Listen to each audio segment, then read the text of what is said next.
मुझे याद नहीं पड़ता कोई एक दिन ऐसा गुजरा हो जिसमें अम्मी अब्बू याद ना आए। जिसके पास हैं फिर क्यों नहीं उनकी खिदमत करते। ये चले जाएंगे तो फिर मिलने के लिए कब्रिस्तान जाना पड़ेगा, फिर कब्र पर जाकर उनसे बातें करनी पड़ेंगी, लेकिन जवाब नहीं आएगा। तुम्हारे पास एक रहमत का साहिबान है। अब तो साइंस भी ये कहती है 5-6 साल का बच्चा और 60 साल का बूढ़ा ये बराबर होता है।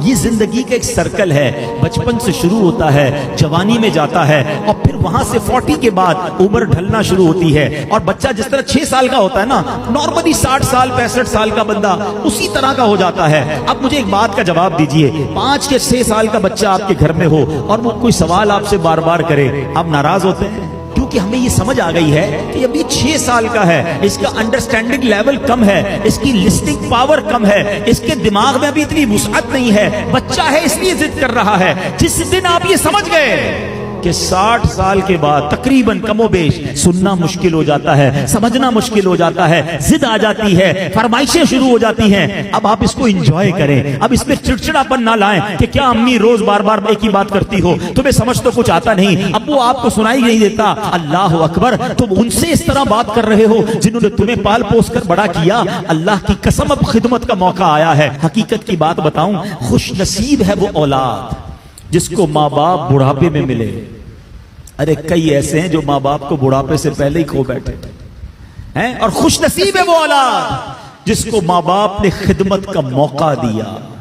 हाँ, कई माँ बाप तो ऐसे हैं जो बच्चों की खिदमत करते करते ही खुद दुनिया से चले। अगर तुम्हें आज खिदमत का मौका मिला है ना, याद करो मैं भी तो बिस्तर गंदा करता था, मैं भी तो रातें उनकी तंग करता था। अगर मेरे माँ बाप बचपन में ये फैसला कर लेते कि मैं इस बच्चे को कैसे संभालूं, तो मैं तो बेलिबास रह जाता। कपड़े उन्होंने पहनाए, अगर मुझे वो छोड़ देते तो मेरी तालीम का क्या होता, मेरी परवरिश का क्या होता। मुझे आज जो भी हूं मैं दुनिया में, अपना जहन बना लो मेरे प्यारे इस्लामी भाइयों, खुदा की कसम अगर आज तुम्हारे पास शराफत है, इज्जत है, दौलत है, दुनिया में जो कुछ है वो सब कुछ हमारे माँ बाप की बरकतों से है।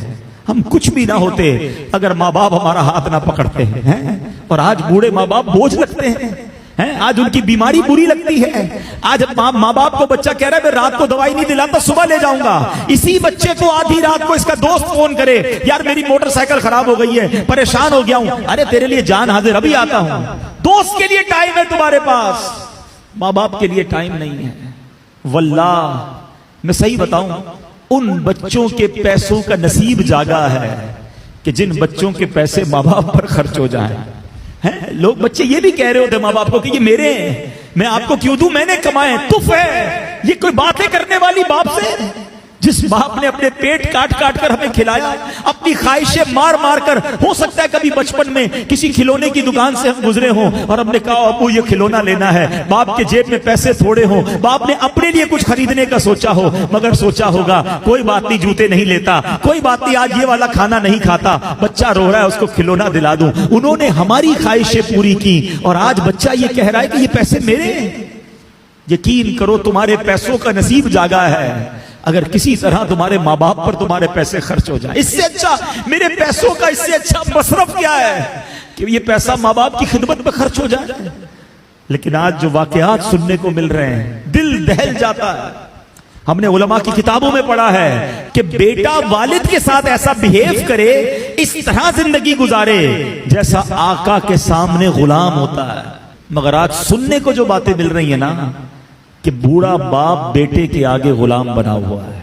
वो औलाद कैसी है, जबान लटक नहीं जाती जो माँ बाप से ऐसे बात करे।